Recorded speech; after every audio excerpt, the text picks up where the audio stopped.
Dažnai sulaukiame klausimo, ką daryti, kai namo kiemas labai mažas, o pirties, kad ir šalia šiuolaikiško, modernaus namo vis tiek norisi.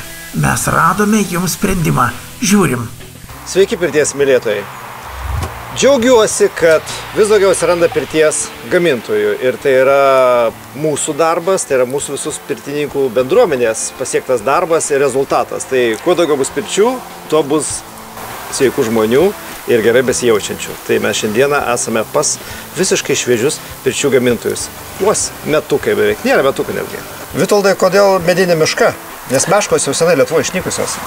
Todėl, kad tiesiog gavosi taip, kad medinė meška 2 mm gražiai skamba, viskas susidėlioja ir taip. Tiesiog va taip, vieną dieną atsikeli ir sakai, vis dėlto medinė meška. Medinė meška. Ir medinė meška visai nesenai pradėjo gaminti pirteles. Būtent. Kodėl toks žingsnis pas jūs atsirado? Visą gyvenimą kaip apie tai galvoji, kodėl nepabandyti. Traukia pirtis, tai jeigu traukia, tai reikia ne tik lankytis, bet reikia ir gaminti, kad kitiem galėtum suteikti tą galimybę, kad jie galėtų lankytis. O ką iki pirčių gaminote? Degintą medieną fasadams, terasoms ir termomedienos gaminame gaminius. Parsivežam ir importuojamės iš Skandinavijos, iš Švedijos medieną, kuri tikrai atrinkta jau yra aukštos kokybės ir dar papildomai mes patys atsirenkam ir tada jau gaminamės ir karkasus, ir fasadus. Iš termintos medienos gaminam vidaus lenteles ir gultus. Principe viskas, kas matosi iš medienos, pasigaminame patys. Ir tikrai rekomenduojam kitiem gamintojam irgi apie tai pagalvoti, kad pradėti gamintis kuo įmanoma daugiau pats, tada gali kontroliuoti ir kokybę, ir tada jau žinai, ką pagaminęs, ir tada gali ramiau jaustis prieš pirkėją. Tai čia kaip garantas yra, kad tu esi garantuotas, kad tavo medžiagos yra geros ir produktas bus puikus. Tikrai taip, nes kaip išrūšiuoji, atrenki visą medieną, tai žinai, kad ramus, o kai nusiperki, tai jau neturi kur dėti. Turi dėti, kaip dėti. Labai gražios sienos, šitos pirties iš tikrųjų ir netgi jas liesti yra malonu. Ir kiek žinau, dar ten už tų gražių sienų dar kažkas lypi. Fasadas yra iš mūsų gaminamos degintos medienos. Už degintos medienos mes turime tikrai labai šiltą ir pritaikytą Lietuvos klimatui sumuštinį, tą vadinamą. Mes ten turim ir piro, ir turim batos 10 cm, ir turim priešvėjinės, ir termolenteles, kurios yra labai storos. Tai va šitas sumuštinis yra paruoštas ilgaamžiškam pirties gyvenimui. Tai kiek tokia pirtis turi tokias storas sienas, naudoja elektros per vieną pirtinimąsi? Vasaros, pavasario, rudens, ne per vėlyvo laikotarpiu sukūrenam apie 10 kW elektros. Tie, kas pasigamina patys elektrą, jiems tai nieko nekainuoja. Su super siena viskas aišku, bet pirtis turi stogą. Yra 1,5 mm guma. Mes naudojame vientisą lapą ant viso stogo. Reiškia, nėra jokių sudurimų, kaip bituminėse. Jis tiesiog vientisas. Dažnai būna klientai klausia, sako, kas bus, jeigu varna prakapos. Nieko nebus. Tiesiog bus toje vietoje skylutė, o visas paviršius yra padengtas iš vidaus klijais ir niekur vanduo neįsigers. Tai yra stogo danga, guma. Kažkas naujo. Senas išradimas prieš 50 metų. Amerikiečiai panaudojo tokią gumą ant stogų ir suteikė 10 metų garantiją. O jau jie stovi stogais su tokia guma Amerikoje po 40-50 metų. Pirčiai labai svarbu yra uždarumas viršus, nes garas viršuje. Tai vat, kai esi išeini žiemą ir matai, per kokius plyšius eina garas. Tai vat čia šitą jinai, suprantu, užtraukia visiškai. Visiškai. Turim tradicinį pirtininkų pirmo garo ritualą, žinai? Nu, gal šiandien kitoks? Ne, šiandien kaip visada. Įmerksim pirštus ir pasakysim palinkėjimą. Tai linkėk tu pirmas. Linkiu visiems geros pirties. Tai kadangi tu statai tas geras pirtis, tai aš palinkėsiu, kad kuo daugiau tu tokių pirčių pristatytum. Nu ką, gavom pirmą garą.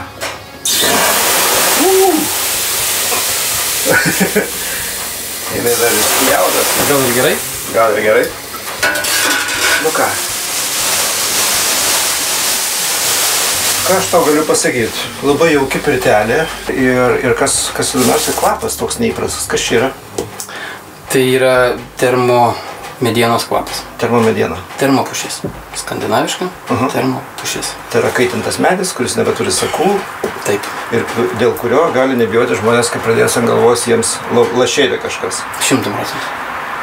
Jos yra storos, 27 mm ir labai pasakiškai laiko tą temperatūrą. Galit praventiliuoti pirtį ir paskui ateisite ir vis tiek dar bus prikaupta labai daug šilumos jose. Labiausiai patinkanti man savybė termo šitų lentelių yra tai, kad jos jau nesideformuoja. Termomediena gaminasi 200 laipsnių temperatūroje, jos patalpinamos savaitėj. Mes pirty, kaip žinot, turim 60-70 laipsnių. Tai jau jos atsportavo savo. Joms yra čia dabar tik tai laisvalaikis. Vis akcentuoji ilgamžiškumas. Tai būtent medžiagos, kurios ilgamžiškos ir pats produktas yra pati pirtis, yra ilgamžiškumas. Kas yra svarbu šiais laikais taip, tai yra kokybė, tai yra, ką tu minėjai, medžiagos, ilgamžiškumas. Tai ką gali pasakyti apie tas termomedieną, jinai ilgamžė? Jeigu kalbant apie terasinės lenteles, gamintojas duoda 25 metus garantiją iki supuvimo. Mes šiuo atveju pirtį net neįsivaizduojam, tiek nedagyvensim. 20-30 metų. Kas yra naujo šitoje pirtyje, tai tiesiog tikrai naujiena nesutiko per tiek metų, tai yra infraraudonųjų pirtis viename su tradicinė garinė. Tai yra kažkas naujo ir dar toksai atsirėmimas, kur primena man dinozaurų kaulus. Infraredą įdėjom tam, kad kol krosnelė dar neužšilusi, gali atsikaitinti savo visus kaulus, sluoksnius, odą ir labai greitai sunyksta laikas, kol užkais pirtelė. Visą interjerą apeinam, aišku, nepraleisime progos apkalbėti apie didelį langą.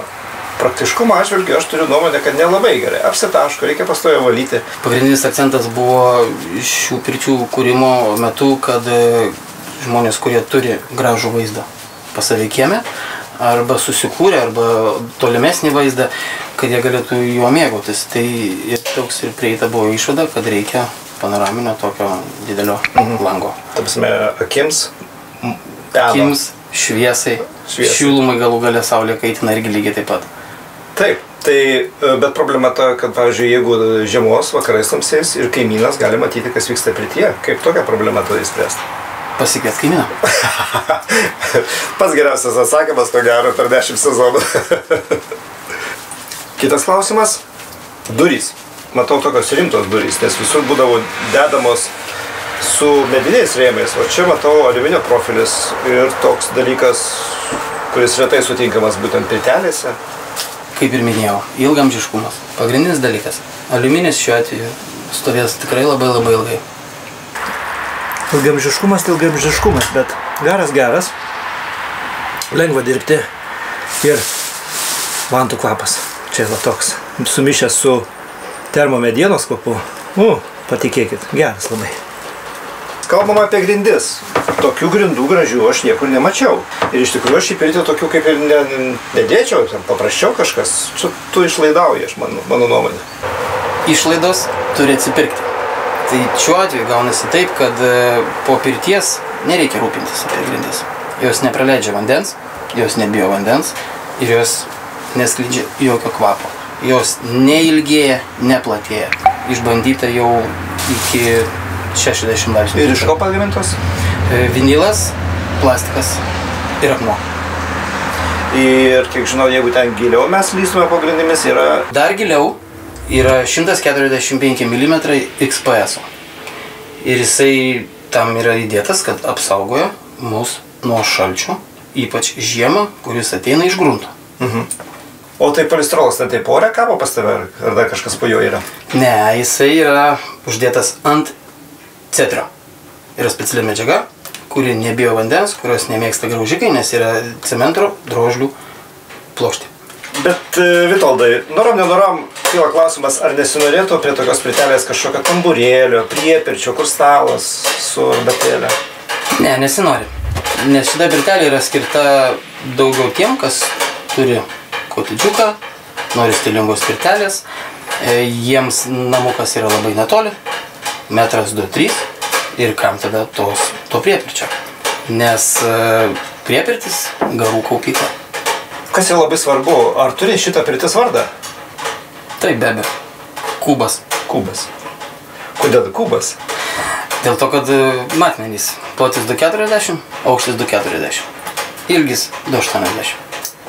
Tai yra forma pati, Iš priekio? pasako apie savo, o tai turi 1, 2 Taip yra ir 2. ir 2 yra, supratau. 2 turi dušą. Kas mane nustebino, kad atvažiavus į medienos perdirbimo įmonę, aš pamatau kieme stovinčią pirtį ir jinai veikia. Ir veikia jinai ne šiaip, tai mums atvažiavus, jinai veikia. Kas kiek? Kiekvieną antradienį. Kiekvieną antradienį. Įsivaizduojat? Kodėl antradienis? Antradienis todėl, kad pirmadienis aplamai dar nesibaigiantis savaitgalis. Trečiadienis kaip ir antra savaitės jau pusė. Tai belieka tik antradienis. Ir apie ką kalbate čia su bendradarbiais antradienio popietę ar pavakarę? Su bendradarbiais dažniausiai kalbama apie pirtį. Bet ne apie darbą. Darbas yra pirčių gamyba. Ir kartu jūs galite aptarti, kas gerai, kas blogai, kas patinka, kas nepatinka, taip? Be abejo, tai tam tai ir buvo pirtis ir visiems kitiem gamintojam rekomenduoju pasidarykite pirtį, kurią galėtumėt klientui ir aprodyti, ir duoti išbandyti, ir patys naudokit ją. Ir svarbiausia, savo kailiu. Savo kailiu išbandykite. Visiškai. Nu kaip tu jauties? Kosmosas. Kosmosas. Ačiū tau už geras pirtis, sėkmės ir linkime, kad kuo daugiau lietuvaičių išbandytų. Taigi, nuo man tos lapo tau dovana ir visiems linkime gerų pirčių, gero ir, kaip ten sakė, Vitolas šiandien visą dieną, ilgaamžiškumo. Ilgaamžiškumo jums visiems.